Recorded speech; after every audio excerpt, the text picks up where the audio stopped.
Welcome to Module 1 or Part 1 of the Art of Effective Public Speaking. This session is geared towards effective public speaking, presentations, and speeches. Let me tell you, I'm excited to be able to present this information to you as it was carefully curated with you all and the work that you do in mind. So again, welcome, and I look forward to interacting with you all through discussion and through the various activities that you will submit. We see this slide a lot. All the work that we do as a district is in support of our strategic plan, and this professional development is no different. In this professional development, we are working to ensure that there is high performance from every employee, and that definitely includes you. So I want you to feel confident in knowing that this professional development, this learning opportunity that you are in, is going to help support you in high performance with your public speeches, with your presentations, or with any encounters you may have with the media or various personnel around the district or community. As we go through this session, we want to be aware of our digital community norms. Please ensure you are in an area where you are able to be present and distraction-free. Feel free to take frequent breaks should you need to refocus your concentration. If at any time you have questions or concerns, we welcome you to reach out to us and share those concerns so we can address any issues you may have with the implementation. My contact information can be found in the bottom right-hand corner of your screen and will be shared again at the close of the session. I await any questions or concerns you may have as you work through this module. And finally, should you find any information noteworthy, and I hope you do, please capture the new knowledge as needed in a place where you can easily and readily retrieve it at a later date, or again, feel free to use the idea pad that was sent to you via email.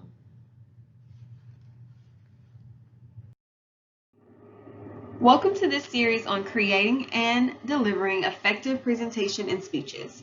My goal is to support you in walking away with a heightened sense of preparedness for any opportunity to speak publicly, organize and present a presentation or speech, or go forth on behalf of a team or department to answer and pose questions on any given topic or concern. It is not enough to simply talk in front of a group of people to be a brilliant or effective speaker.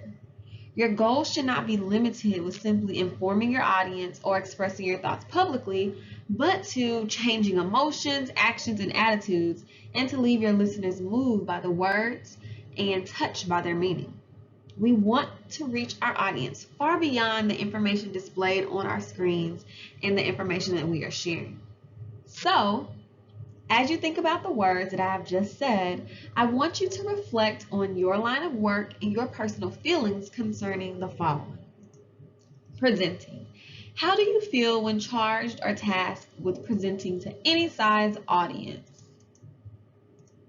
Creating a presentation. How do you feel when you have been tasked with creating a presentation from scratch for you or for someone to present, or if you receive a presentation of information that you are to internalize and then turn around and present to an audience? How do you feel when tasked with that?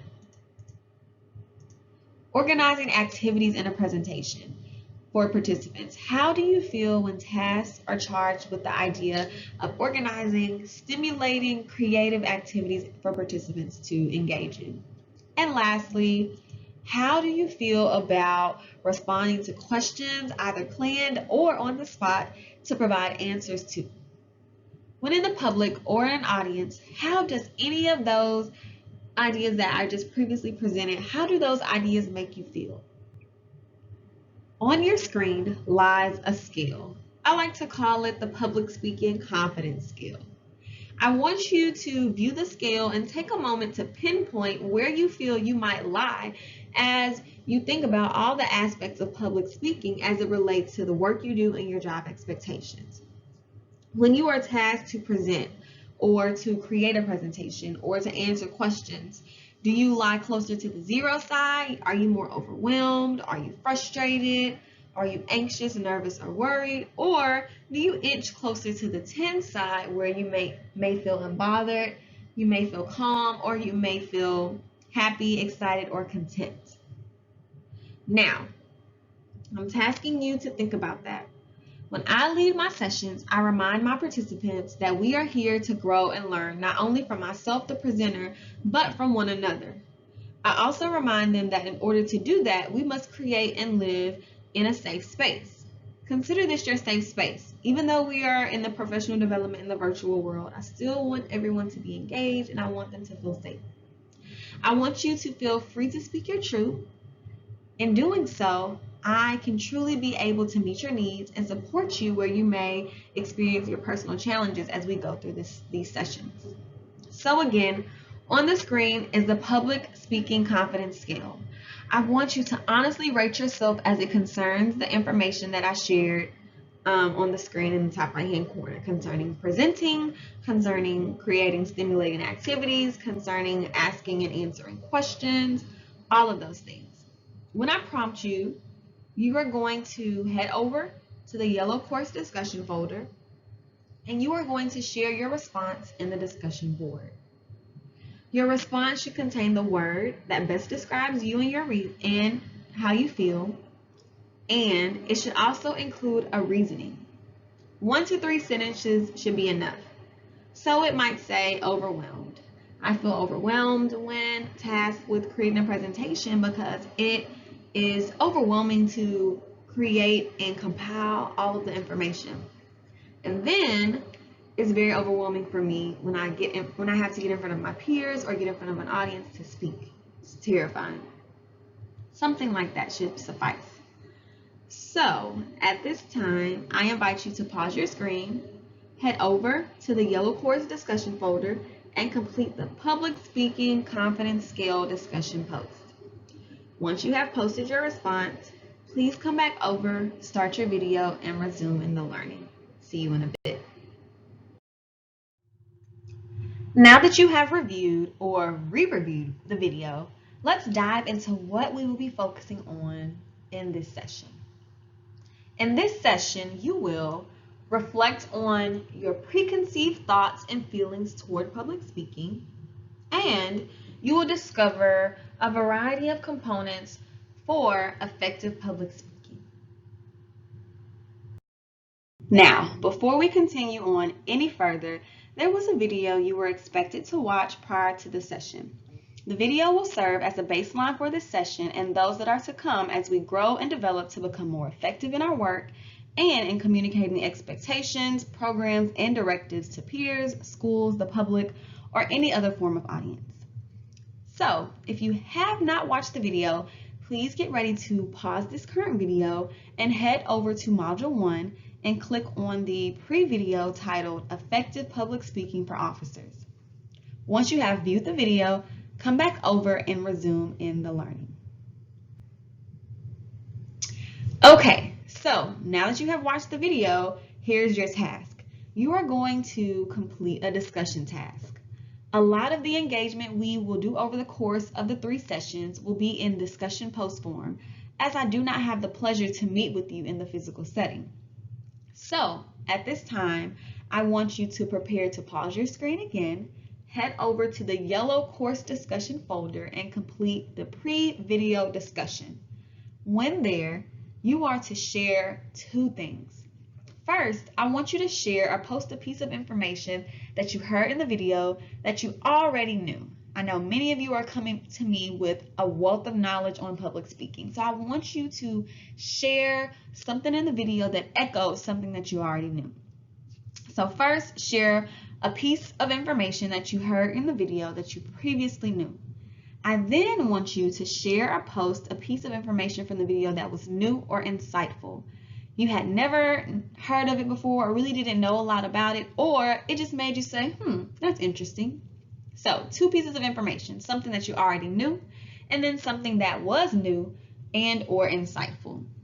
So at this time, please pause your video and complete the discussion found in the yellow course discussion folder titled Pre-Video Discussion. Once you have completed it, come back over, resume the video, and continue in the learning. See you in a bit. So at this point, we have watched a video and have begun to reflect on our own thoughts, feelings, and personal challenges on the idea of public speaking. Now that you have watched the video and shared your learning and have reflected using the confidence scale, I want to bring it all together. Let's talk about our work in particular, the actual line of work that we do on a daily. Follow along with me as I share your next task, which is displayed on your screen. Considering the role of your job and the duties it entails, why is it important to understand how to effectively communicate in a formal manner? I want you to think about, again, your job duties and the expectations, the programs you might implement, the persons you might encounter, and or the conversations that you might have. Why is this session necessary, and how might it help you perform better? Take a few moments to think on that. Now, I know I probably didn't allow you enough time to think, and that's okay. You can pause and gather your thoughts. What I want you to prepare now to do is to pause your screen and head over to the yellow course discussion folder. Once you are there, you will complete the public speaking and law enforcement discussion. Okay, so in the yellow course discussion folder, there is going to be a discussion titled Public Speaking and Law Enforcement. You are going to click on that and complete the discussion. Once you have completed your post, come back over, resume the video, and continue in the learning. See you in a bit. So let's get started. We are opening with the topic of formal and informal language. Regardless of the language you speak, I'm almost certain you have grown up knowing the importance of using formal language in the situations that best warrant it. Those situations being the ones that either circle around a serious subject or event or involve people that we do not know well. Informal language, on the other hand, is more commonly utilized in the situations or scenarios where we are more relaxed and will often involve people that we know on a more personal level.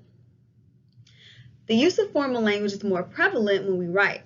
Informal language is seen more when we speak. However, there are situations where the spoken word needs to be more formal, such as when delivering a presentation or communicating publicly to the media or large audience, as you might in your roles. Formal and informal language each serve a different purpose. We must remember professionalism is key in our choices when presenting information that represents ourselves, our department, and the line of work we do. A key part of clear communication is considering your audience. How well you know them and how casual is appropriate to be with them will affect every word from your opening to your closing. Beware of your audience, or be aware of your audience.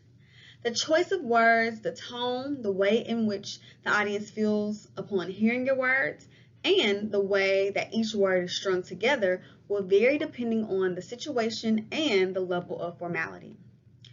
Formal language is, for all intents and purposes, far less personal than informal writing, right? This is why it is the appropriate choice for use in professional and academic settings. Formal language does not make use of contractions. Example, is not is what is more formal than isn't. It also does not include colloquialisms, such any type of slang term. For example, we are getting ready to talk about police academy as opposed to we are finna talk about or we are gonna talk about. It's really easy for us to use those slang terms, the terms that we use in a more informal setting. We want to avoid the use of those. And then we also want to avoid the use of first person pronouns such as I or we. Informal language, on the other hand, is more spontaneous and casual. This is the type of language used when communicating with friends or family members and can be used when either writing or speaking. Informal language is used when writing a personal email, sending a text message, and even in some business communications. However, if you do not know your audience, always err on the side of caution and take the more formal approach. And in any business emails, you want to ensure you are speaking in a more formal or in a formal manner. The tone used in informal language is much more relaxed than the tone that is used in formal language. Informal language is how you communicate with people you know well and can relax around. It tends to resemble the way people converse out loud than formal writing does. And it may feature, again, more contractions there instead of they are, as well as slang, abbreviations, and expressions of emotion. even exclamations. You might think of formal language as a snappy blazer or your police uniform, to informal language is a t-shirt and leisure wear once you are home and off the clock. Formal is more serious and features more buttoned-up construction, longer words, and little to no slang. Formal writing tends to use abbreviations only after spelling out what those abbreviations stand for. When we speak formally, we ensure we build and keep the credibility of our intended message and the credibility of the speaker to the audience. So I want to say that one more time. When we speak formally, we are ensuring that we are not only building, but keeping the credibility of the message that we are sharing, as well as the credibility of myself, the speaker, and the credibility of my department. It allows them to do a couple of things. So when we speak formally, it allows our participants to, one, want to listen. So when they know that they have a speaker who is always formal, very crisp in their delivery, they want to listen. They want to continue to listen. So not only are they excited when they see our name on the roster, they want to continue to listen throughout the duration of the speech. That's 2. And 3, they support us when we speak, as opposed to groaning or passing judgments every time they hear that speaker is presenting. So again, ensuring that we are a formal speaker, we present in a formal manner, we have formal delivery, it does three things. It makes our audience want to listen, it makes them want to continue to listen, and it makes them support us and are less apt to pass judgments or groan when they hear that we are speaking. Consistent use of informal language is not just a negative reflection on you, the speaker, but can also have a negative impact on the department you serve in as a whole. So, if this is a struggle for you, if you struggle with presenting and speaking and writing in a more formal manner, the best way to begin to institute a more formal vocabulary is to practice. Practice writing out your speech or talking points and review each line word by word. Then, after you have reviewed each line word by word and made note to change any words that are informal, any phrases that are informal, then I want you to say each word line by line aloud. Read it aloud, speak it clearly. It should be natural in both pace and verbiage. So, for example, use words that are familiar to you. Just because you are speaking in a formal tone does not mean you have to embellish your vocabulary. Instead of saying, here's something good, you might say, here's a significant point, do not miss it. Or instead of saying, here's something good, or I'm going to tell you something good, you might say something such as, here is a vital point, do not miss it. Formal language does not mean sprinkling big words everywhere. It means appropriateness and it means professionalism. It means appropriateness and professionalism instead of a word you might not use every day. Okay? So you want to think about words that you are familiar with, words that you would use, as opposed to just using large words because you want to sound more intelligent or you want to sound professional. So here is a paramount point. Do not miss it. Paramount is the same word as important, but you might not use that every day, and so you want it to be natural. Or you might consider looking up a word and say, here's a cardinal point. Do not miss it. Cardinal also means important, but it's not something that you would use every day. You might use the word significant, as I previously said. You might use the word vital, as I previously said. So think about yourself as a speaker. Think about the words that you use. Think about the comfort level of you. And then go forth and be great in your speech and your public delivery. Confidence is a key part of being successful in almost any situation. You tend to feel the most confident when you are prepared and focused on the task at hand, right? One of the many areas where confidence really matters is public speaking. Unfortunately, a lot of people are afraid of public speaking, including seasoned professionals who are masters in their craft or field. If you are among them, I want you to feel confident that with a little bit of practice and preparation, you can conquer your fears and learn how to deliver a powerful and engaging speech in a well-prepared and confident manner. In order to feel the most prepared and confident, organization is key. It is only then when you are both organized and prepared can you deliver a speech or speak confidently, even with nerves. I want to assure you, however, once you begin, the nerves that you have will slowly melt away. So, present on your screen are a few tools to help you as you begin your speech with preparedness and confidence. You want to have a positive attitude. Being able to get your message across effectively starts with having a positive attitude. Although this may seem difficult if you're feeling nervous, it's actually not as hard as it sounds. The key is to know your goal and to tell yourself that you can do it. For example, if your goal is to present a new strategy to the entire company, remind yourself that you have the knowledge and the skills to deliver the speech that is crucial to your success. This will help boost your confidence and ensure that you stay positive as you get closer to giving your presentation and throughout the duration of your presentation. While we are talking about positivity, you should picture a successful outcome. You will be surprised how much control you have over your mind. Here's another way to think about it. If you've ever heard of athletes who prepare for big games by visualizing success, there's a good reason for that. It works. The best way to apply this tactic to public speaking is by picturing yourself giving the speech or presentation. You may start your visualization here. Picture yourself at a part of the speech or presentation that you feel the most confident at. Then, picture yourself delivering it and picture yourself delivering it well. It is being prepared. Is it being prepared and knowledgeable about the material? Or maybe it's the way the audience engages as you are delivering your speech. Maybe they're smiling and nodding in the right places. Whatever it is, focus that energy on this feeling of success and keep repeating the visualization until you're able to convince yourself that the real speech will go just as well, or until you're able to visualize success of the entire speech or presentation. Here's another tip. Although this exercise should be a positive one, don't be afraid to do a similar visualization where you picture worst case scenarios. Why? Because this will help you to prepare for any curveballs that your audience may throw you or that may happen in the day.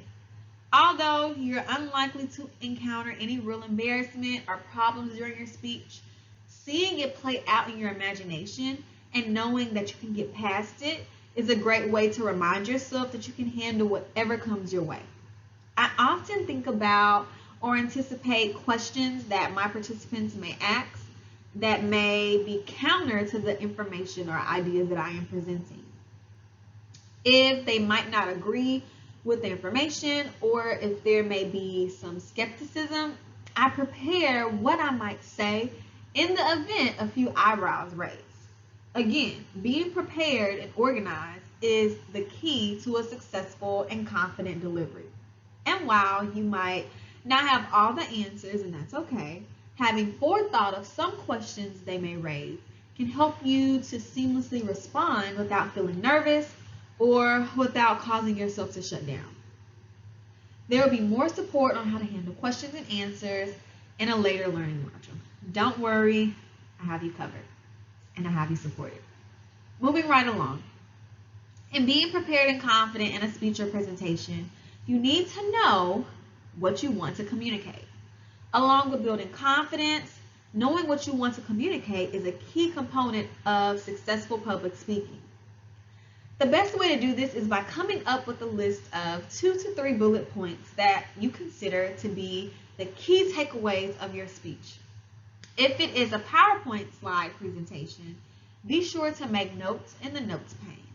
In the notes pane, highlight the key ideas that you must mention.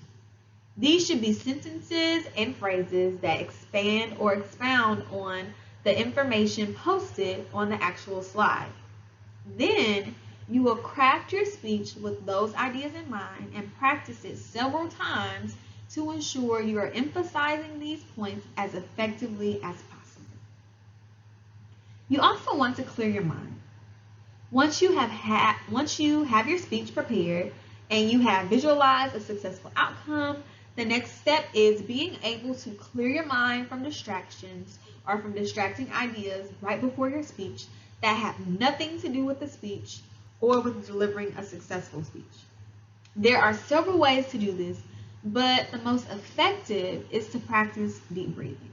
This works best if done right before the speech. So spend a few minutes breathing in and out slowly and focusing on your breath. This will help clear your mind of any remaining anxiety as you prepare to start your presentation. Personally, I aim to have everything mapped out, set up and organized, and spend a few minutes of quiet time before I go forth and present. I aim to avoid having to fix any issues. I avoid having to put out any materials or feel as if I'm running around tying up any loose ends. This for me serves as a distraction from my success and tends to make me feel underprepared and sends my stress level up.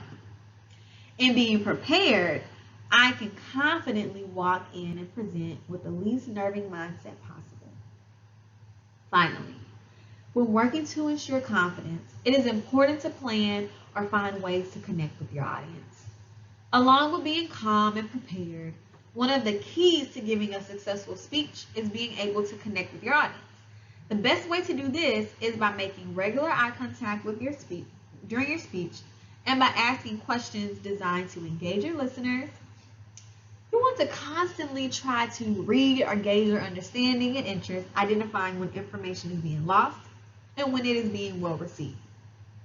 This will help you to decide if they need a brain break, if something needs to be reiterated or reemphasized, or if something needs more time spent or less time spent on discussing than you anticipated or previously planned for.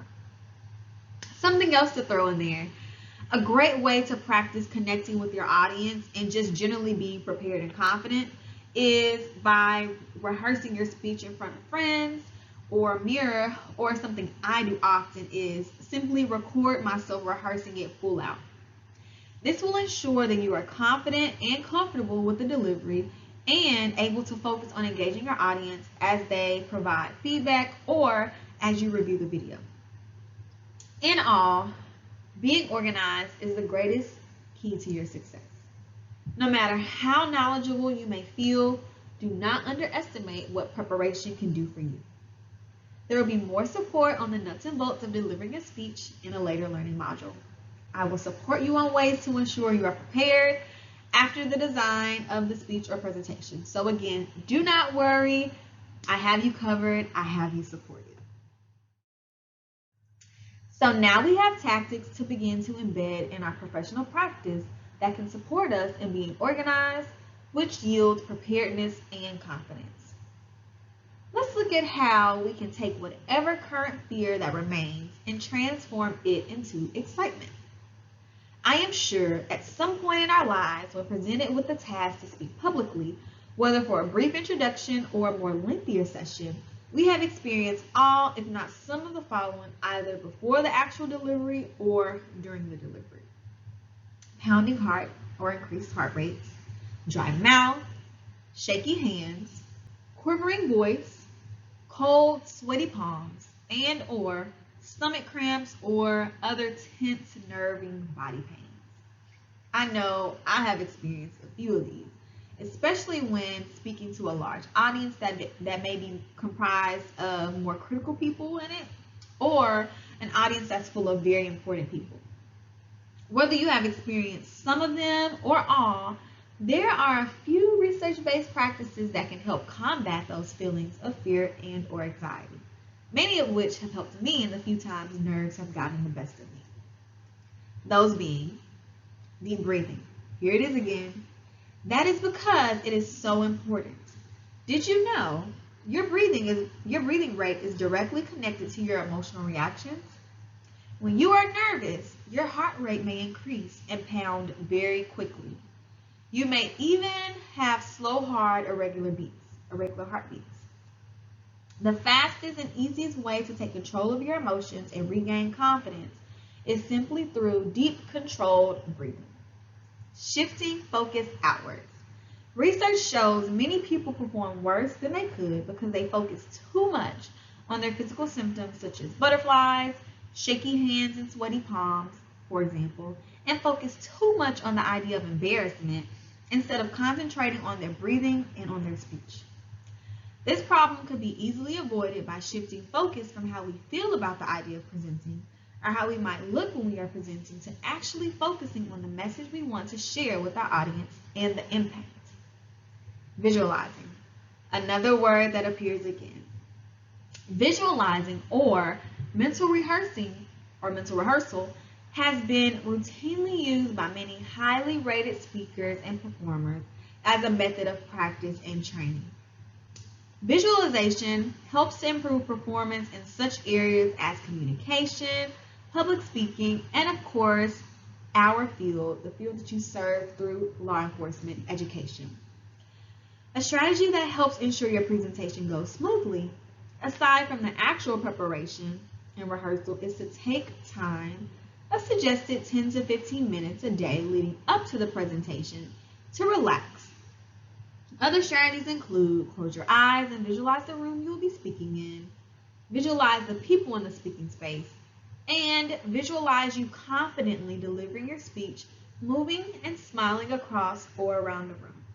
This helps to instill confidence and a sense of muscle memory of what you and how you might expect to perform. Focusing on facts, not fears, believe it or not, is all in our minds when we are fearful. Let me say that again. When we should focus on facts and not fears. Because, believe it or not, when we are fearful, it is all in our heads. Instead of focusing on irrational fears such as your mind going blank or the audience getting bored, concentrate and focus your thoughts on positive facts such as, I have practiced this many times. I'm an expert on this topic. And I have my notes with major bullet points to keep the structure of my talk. In doing so, you can keep your thoughts away from what could go wrong and focus on your successes. Remember, what we feel internally, we show externally. Lastly, build your speech on clarity, not complexity. While it can be difficult and tempting to overtalk and over-prepare in a presentation, research and experience in sessions prove that this is not the best idea. Organizing your speech or your slides around 2 to 3 main points or a minimum number per idea or thought allows you to relax and not worry so much about speeding through, running out of time, or forgetting to mention something that is important to your listeners. In the yellow course discussion folder, you will find your next discussion activity. I want you to take a few seconds to reflect on the quote displayed on your screen. Talk low, talk slow, and don't talk too much.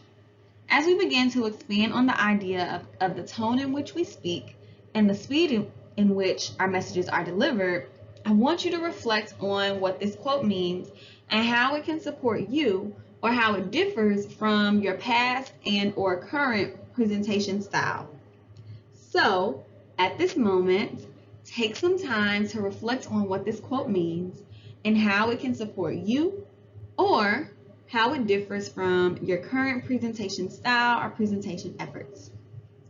Once you have reflected, or as you reflect, I want you to pause the video, head over to the yellow course discussion folder to locate the speed and tone discussion activity.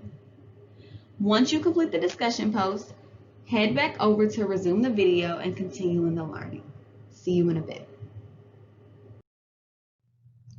In order to better grasp the impact your voice has on an audience, I want you to try to recall the last presentation that you went to that was the least enjoyable, or recall a former university professor who talked in a monotone and lacked inflection. How engaged, interested, or alert were you? Probably not, if any, right? So, do not miss this point. Speakers who talk in a tone with no variations, which means they are usually a public speaker who is reading the speech or trying to recall the speech verbatim, they quickly lose the attention of their audience and can even put some of their audience to sleep or cause them to become disinterested and focus their thoughts on other tasks and ideas. It is therefore important to learn how to be aware of and how to control the tone of your voice and use it to make your speech or presentation more expressive, more interesting, and more hypnotizing. So, in working on our speed, or the pace at which we say our thoughts out loud and tone, much like everything else, everyone, practice is key. If you want to ensure you are speaking with an appropriate tone, with an appropriate pace that is clear for all to hear and understand, you must practice. If you want to ensure that your tone is engaging and appropriate or emphasizes certain points, then you must practice that tone of voice and practice delivering the speech with those varying inflections throughout. The following are a few other essential elements to practice when approaching speed and tone. Steady your breathing. In ensuring your breathing pattern is at a steady pace, you work to ensure and support an even or consistent tone and consistent speed. Focus on your enunciation. I'm not sure if it is the nerves that gets us or if it is just our need to rush to get information out, or sometimes if it can be a combination of a number of items. But when we are pressed for time or when we are nervous, we tend to stumble over our words. This makes the message more difficult to understand and causes an immediate disengagement or loss of credibility with our audience, especially if this happens frequently throughout the course of your presentation or happens frequently at all of your presentations. For this reason, everyone, it is important to focus on your enunciation. This will ensure your words are crisp and your speed is appropriate and at a natural pace. So, if you find yourself speeding through your words often, then the problem could be you have too much content to deliver in the allotted time frame. Reflect on punctuation in your speed. The punctuation in your speed will serve as speed limit reminders. Commas, hyphens, and periods, for example, in your speech allow moments for pause or breaths before the next or continued thought. Question marks should raise a question, and the intonation of your voice should suggest just that is a question. Questions should not sound like statements. That can confuse your audience. I could elaborate on each type of punctuation as there are so many, but for the sake of time, I just do not want to go into all of those. However, if you have questions about other forms of punctuation, feel free to reach out to me and I will give you as much information as you need to support you in your implementation of other types of punctuation in your speech. No matter what, the idea of the matter is reflect on the use of punctuation not only in your written speech but in your oral speech as well, as it will help to support your tone and speed. Just as it plays a role and serves a purpose on text, again, it serves just as much of a purpose when speaking. So allow that to guide you and support you. Question your pacing. As you can probably guess, talking at a fast pace makes it challenging for both the listeners to mentally keep up with the speaker, and it also makes it challenging for them to follow your train of thought. While some of the message can get through, it might get through, most of the message may not make it through to your audience, and people will quickly begin to lose interest and become disengaged. On the other hand, speaking at a very slow pace leaves too much time for your audience to process the message, and their thoughts will soon begin to wander off to other topics. Experienced presenters often vary their pace during a presentation to hold their audience's attention over a span of time. Effective presenters will question, they will evaluate, and they will constantly reflect on everything. As you prepare your presentation, even as you are speaking, in the moment, you should question your pacing. Even now, in this moment, as I record this, I think about, am I speaking too quickly? Am I allowing you all, my audience, enough time to internalize and reflect before I move on to the next slide, to the next idea, or to the next bullet? I am constantly gauging that in my audience. If I was face to face, I would definitely try to gauge my audience. And I would use that immediate data. We're always collecting data in the educational sector, no matter what role we play in, what position we serve in. So I would gauge my audience and I would quickly use that data to help me as I move forward to the next thought, the next slide, or the next idea to improve my pacing. Whether that means I need to slow things down a little bit or if I need to speed things up a little bit, but appropriately. The biggest part of the speech should be delivered at the rate at which your listeners are able to fully listen and fully grasp the message and to allow it to sink in. You want to also vary your voice pitch. This works hand in hand with tone. Sometimes you want to emphasize a certain word, point, or phrase to drive home a point to grab the attention of your audience in which you are speaking to. This is where varying your voice pitch, the highness or loudness of your voice, can come in handy. I am not sure if you have caught the many times throughout this session thus far where I have carried my speech higher or lower while still ensuring that I am keeping my tone consistent. Reflect on your volume or your loudness. Again, in a reflective state, you want to ensure you are gauging your audience. We are not always fortunate enough to have a microphone when we speak, so we must ensure that our sound or the vocal level in which we speak is heard. Sometimes the lower we speak, the slower we speak. Sometimes the higher we speak, the faster we speak, and it can be vice versa as well. Speaking at an even level where you can be heard directly impacts the speed and tone of the presenter. So in all, speed and tone shapes the rest of your communication, the entire presentation or the entire amount of information that you are presenting. In the yellow course discussion folder, you will find your next discussion activity. I want you to take a few seconds to reflect on the quote displayed on your screen. The right word may be effective, but no word was ever as effective as a rightly timed pause. Did you notice a shift in my pitch as I read that quote to change the pace and add or keep interest? We previously learned about speed and tone. In my delivery just a few short moments ago, I spoke on punctuation, knowing when to allow moments for pause or breaths before the next or continued thought. However, have you ever thought about the power of the pause? Let's think about this. How many times have you been in a lecture or meeting or professional development or even an interview where there was a moment of pause given to the audience from the speaker? In addition to thinking on what the quote above means, I want you to think about that moment and what purpose you think the pause served.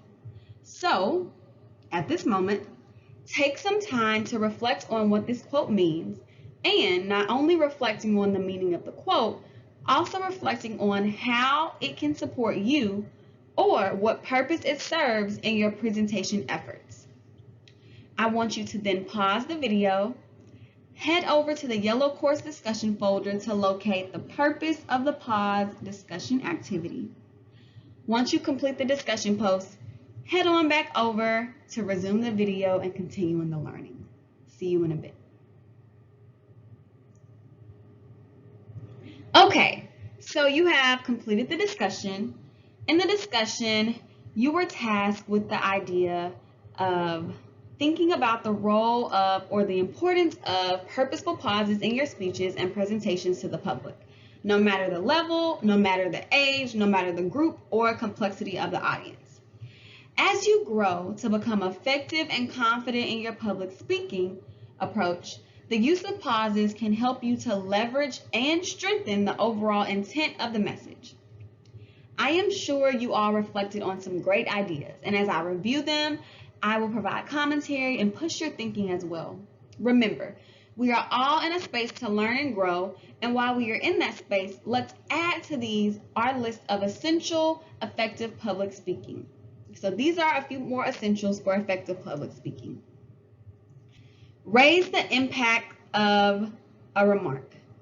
You want to raise the impact of a remark by the use of a pause. Remember, we're talking about the purpose of a pause. So sometimes pauses raise the overall impact that message is supposed to translate over to the audience. Sometimes pauses bridge ideas. So it gives the audience or the participants time to make connections. Sometimes a pause is used to highlight the last idea or the last thought that was spoken. Sometimes a pause is used to create anticipation for what is to come, what is forthcoming. Sometimes a pause is used to instill humor or passion in the presentation. You may have moments where you tell an appropriate joke that relates to the topic, or you're trying to ignite fire within your audience. And sometimes a pause can help to ensure that they internalize the joke, or they really see that passion in your message, or feel the passion in your message. Sometimes pauses are given just as educators, we make pauses, or I might make a pause to allow my students, when I was in the classroom, to internalize or absorb the information. Sometimes it's effective for you to give a pause, allow a moment of pause, insert a pause, all of those. Sometimes it's effective for you to do that, to give time for your listeners to absorb or internalize the information. And finally, sometimes pauses provide opportunities for reflections after you have asked a question. So you can provide pauses for them to reflect on something that you said or a question that you asked. Body language is a form of nonverbal communication. It is comprised of gestures, movements, stance, and facial expressions.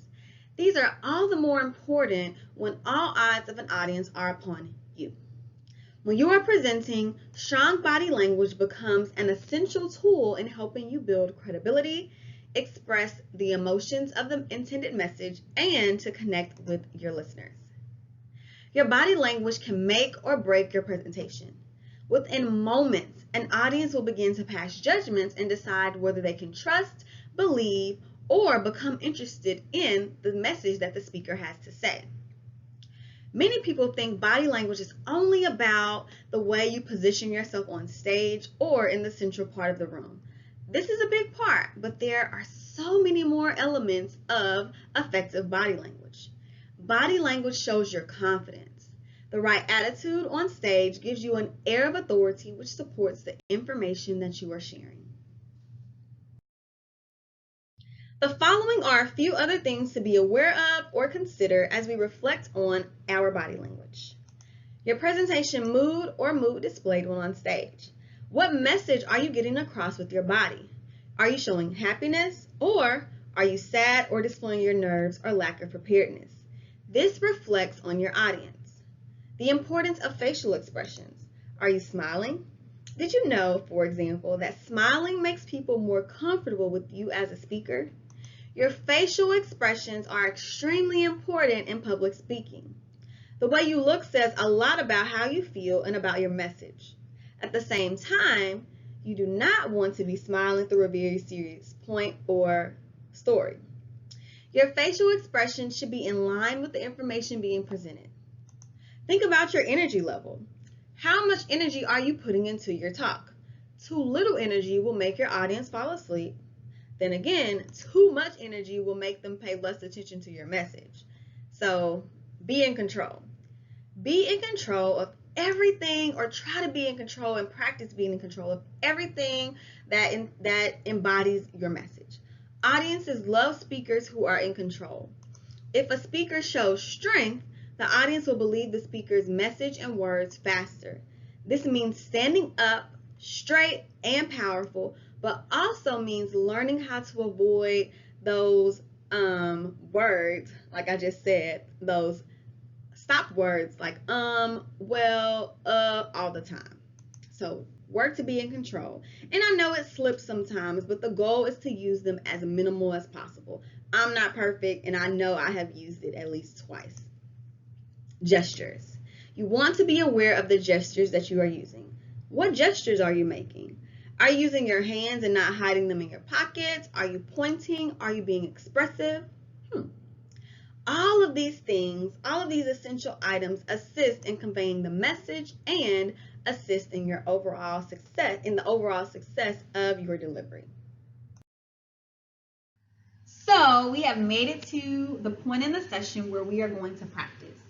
I have shared with you a wealth of information, and it is both mine and Chief's hope that helpful tactics were recorded, notated, or jotted down somewhere that you can plan to employ in your work this upcoming school year when instructed to publicly speak. Now that you have reached the end of the module 1, you will find your practice task. You were assigned a reading on community policing defined by Chief to read and internalize. In the reading, it was shared that community policing is comprised of 3 key components. The first being community partnerships, the second or another being organizational transformation, and the third being problem solving, right? Your task is going to be coming directly from that document, that article. So it's important that you read it or that you have read it. Your task is to complete a short 2 to 5 minute speech informing an audience of your peers on one aspect of one of the 3 components. So, you will first find the article. It says reference the community policing defined article. First, find the article. If you do not have the article or are unsure where it is at the moment, I have attached for you a copy of the article in the Black Course Resources folder. So find the article, read the article. Second, you will select one of the 3 components. You will either choose community partnerships, organizational transformation, or problem solving. So select one component. Next, you will select one element from the list of topics in your chosen component section. So for example, just in case I lost you, I might choose as one of my components community partnerships. And my element under that might be community members groups. So you see that? I chose community partnerships, and then I chose underneath that component that had a number of elements, I chose community member groups. So now that I've chosen it, you can't use it. So once you have your element from the previously selected component, you are going to you're going to create a short speech, okay? So then you are going to put together a short speech informing your peers on what you chose. Now, stay with me. Do not fret, do not worry. This will not be shared with your peers. This is simply a task for practice. I will review it and I will provide feedback where necessary, but I will not blast it out to your peers to see. This is just practice as we're going through our module. So on your screen, you see your speech must include a video of you, your speech must include an audio, and your speech must have at least one slide and have some type of visual. So what I want you to do, stay tuned for the next few minutes. An example has been provided for you. I'm going to do an example for you of what the expectation is. I always do an exemplar or just show what the expectation is. And then I'll review the directions one more time and then allow you to go forth and be great.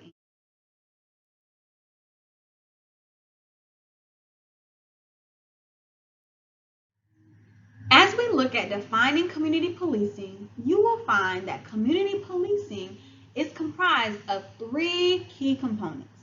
Those 3 key components consist of community partnerships, organizational transformation, and problem solving.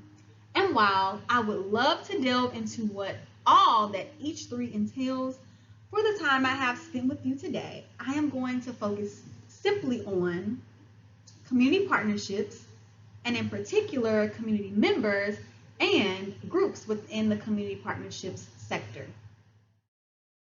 So, focusing on community partnerships. This is so important, so imperative. By building partnerships with and collaborating with those in the community, we as Spring ISD law enforcers are able to build a bond. We're able to secure trust within the communities that we serve in. A huge part of that is through the umbrella of community partnerships by way of community members and community groups. So, to expand on community member groups, these groups are comprised of individuals who live in, who work in, and who are invested in the community that we as law enforcers are working and serving in ourselves. Not only, though, are these individuals living or working in the area, but we have so many that truly want to volunteer and serve in this community to make it better. They may serve as neighborhood advocates, they may serve as formal leaders who have been elected by the residents, or they may be just informal leaders who truly love to volunteer in the community. We even have resident visitors who are just staying temporarily that truly want to have a voice and a face, and they want to be involved. No matter whom they are, with the continued support and partnerships of the community, our community, and the members who serve in it, we as Spring ISD law enforcers are able to host events, public meetings, meet and greets. We're able to set goals on the strengths and challenges that lie in the community, and we are ensured that we are addressing and doing the very best that we can to serve and meet the direct needs of the community with a hands-on and visible manner. So, what did you think? Fairly simple, right? So, I have just shared with you an example of the expectation. As you create your speech, I want you to keep in mind the following: your use of formal language, being prepared and confident in the material that you are sharing. Keep in mind your speech, your tone, your body language, all of those things that we have learned and reviewed over the course of this session.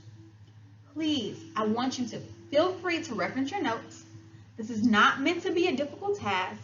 Make use of the text already included in the article as I did, but the key is to make it interesting. You are not simply reading verbatim, word for word, what is on the screen, but you are making it interesting and kind of paraphrasing it and putting it in language that is appropriate for your audience. So at this time, I invite you to prepare to pause your screen. You're going to head over to the Black Course Resources folder to retrieve the article if you need to review the article to reference. Also, in the same folder, the Black Course Resources folder, you will find my example that I just did, that you just witnessed. If you listen to it in presenter mode, you will hear the audio. The notes or script are also included in the bottom for you to review. After you have done that, you will then head over to the Blue Course Assignments folder where you will find your task. The easiest way to complete the task is by using your Spring ISD laptop and the camera function. There you can create a short presentation and video. Once you have completed your PowerPoint presentation, please save it, upload it, and submit it for my review. If you have any questions in the meantime, at the beginning of the presentation, I shared with you my email address. Please feel free to reach out to me by email so I can support you, help you, and troubleshoot any challenges or issues you might have.